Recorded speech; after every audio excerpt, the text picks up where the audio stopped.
Hey everyone, welcome. Today I'm back out in the Lake District as usual. Today I'm going to give you a review of a new tent I bought. It's a 4-season tent I want to put to the test in some 4-season conditions, so I'm just currently going up a fell now. It's supposed to be a bit of wind tonight, so I want to put it out in the wind. I'm just heading up this way and then we'll get to the top and then I'll show you around and show you what tent it is. But great views out towards Borrowdale and out towards Skiddaw in the distance. Okay, so I've arrived. I'm at Bessie Boot. This is in the Lake District. I've got my pitch now. It's a bit damp, but we'll see what it's like. I'm just showing you. I've took it out of its stuff sack and put it into my own stuff sack, showing you how small you can get it if you really squeeze it down. There is a little bit of air in this, and I probably could get it down smaller. But what I do is I take the pegs out and I take the poles out and put them onto the pegs. Go into my rucksack, and the pegs and then the poles go inside on the side of my rucksack. So I just find that that's a lot better and you can squeeze it more down. But I'm going to get out this cold and get the tent up. Welcome back. So bought a new tent. It's the Abisko Lite 2 from Fjallraven. As you can see, it's a tunnel tent, but this is a 4-season tent as well. It's mainly been designed for summer camping, as it's only 2 kilograms, or well, 2,070 grams, so just over. What the fuck? Look at that. What?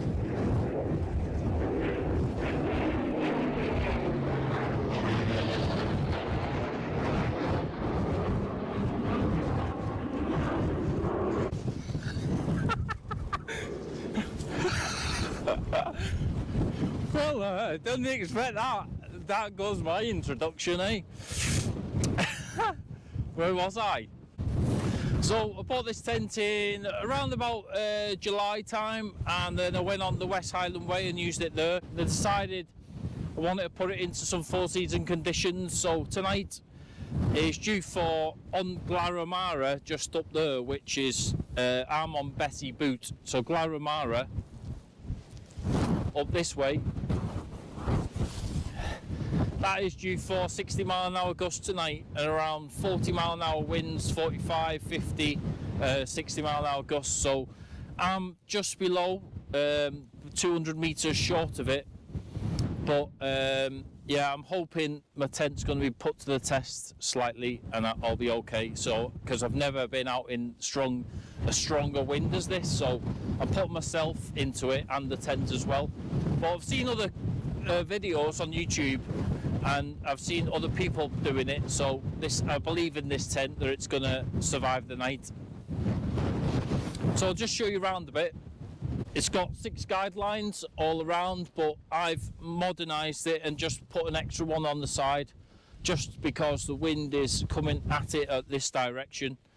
Really, I should have put it fore and aft of the wind, but I think the wind is due to change overnight, and also where I am, it's not an ideal sort of place, but I'm happy with what it is and I think it'll survive with what I've got. The outer side of the tent is made from 20D ripstop. Down at the bottom near the tent floor, that material is made from 40D ripstop. To be honest, I don't really know what the ripstop is and it's 40D, but it just sounds like it's, you know, good material. There's a pole either side.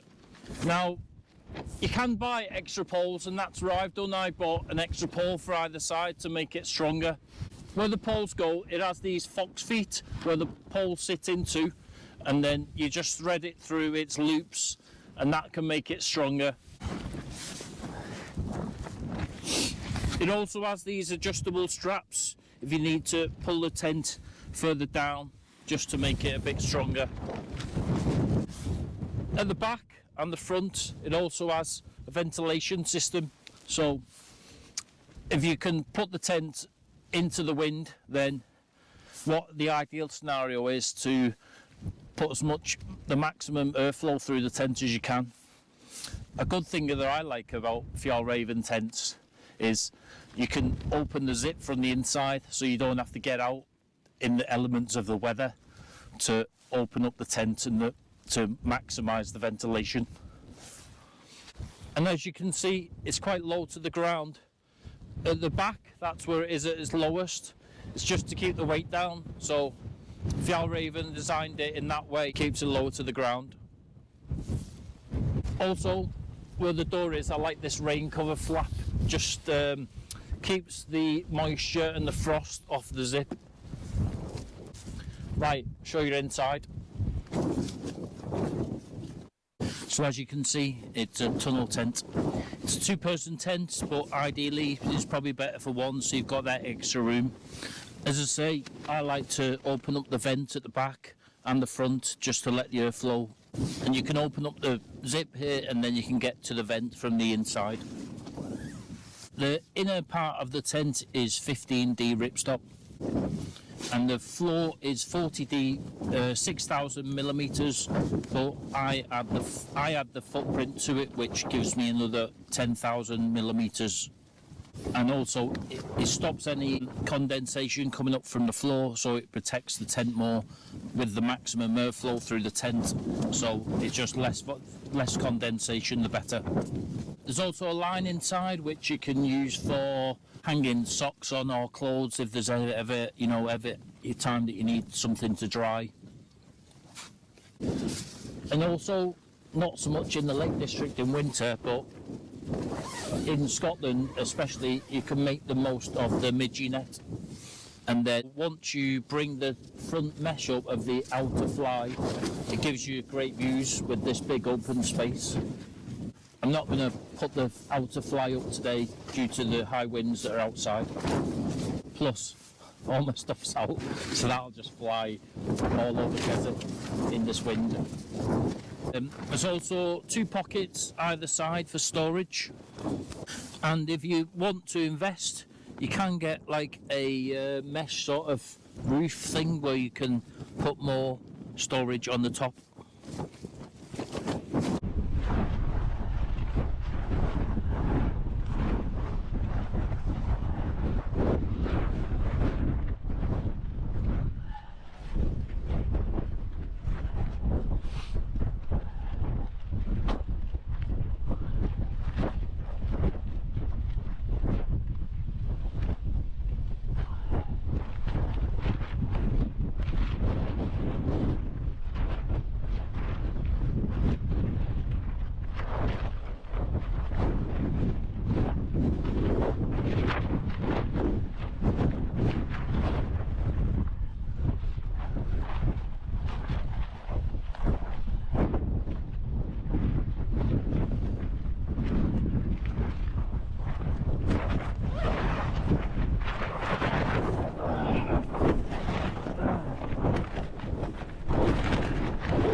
So that was me just going outside the tent there just to make sure that the pegs are okay and the guidelines are secure.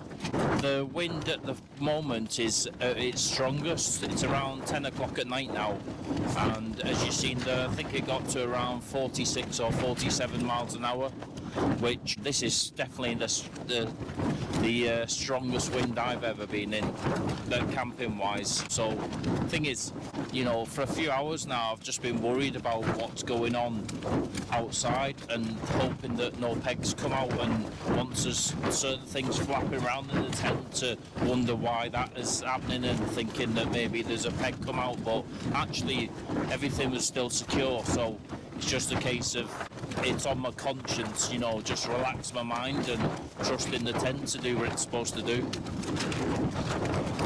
But as soon as I arrived here, which was about 2 o'clock, and I could feel the wind straight away, and I knew that I wasn't going to get any sleep all night, so that's going to be the case.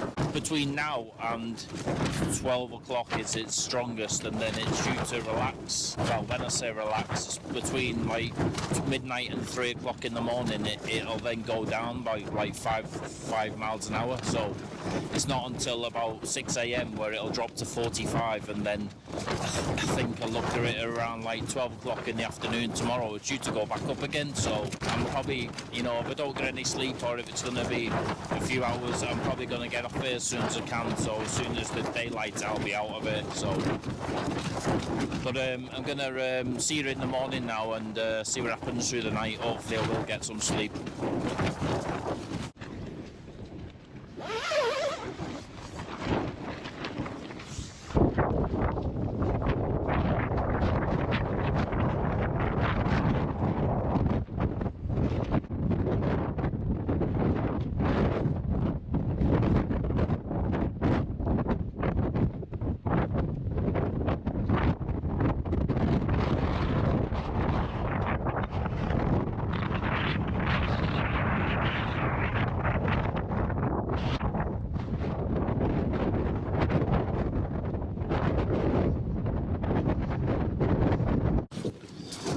Good morning everyone.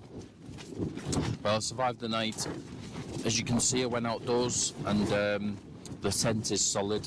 It's bomb-proof at 47 miles an hour, as you seen last night.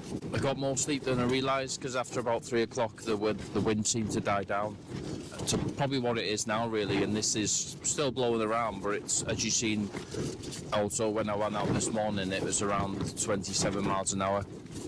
Which on Glaramara back there and Dale Head and Great Gable and all them, it's probably a lot worse. I think it's supposed to be gusting around 38 at the moment. Well, that wind's 38. I think gusts are about 45. But yeah, it's definitely a tent that I know I can rely on. I mean, anything under 47 I'm happy with because you know, I can rely on it. My conscience can go to sleep at night time, not worried about the tent. It's definitely been an experience, that's for sure, and I'm glad I've done it because it's put my mind at ease, and I think that's definitely what you need in a tent, for it to not move at all and everything's going to be secure. Even the pegs are secure, you know. Okay, I do put rocks on the delta pegs as well, just for a bit of security, but a few things though that I've picked up on that I'm not. The weight to strength ratio is very good. I mean, with it being 2,070 grams is very good, and it can put up with 60 mile an hour, probably 60 mile an hour winds. I could trust it in that. You know, I've seen other videos and they're 82 mile an hour winds, but it's quite cold of a night time. If the weather drops, feels like -10 last night. If the weather drops, then it's definitely, you feel the cold in here. I mean, because the material's quite thin, then you're not really getting any warmth in the tent unless you have a decent sleeping bag or decent jacket. So I definitely prepare for something like that if you're going to do this in winter conditions. Also, you know, I think ideally any two-person tent is ideal for one person because there's a lot of space, but I do think in here that there is like loads of space for two people. I mean, there's quite a lot of space at the back as well, but it's just that you don't want to go too far to the back because you're then pushing onto the outer fly of the tent.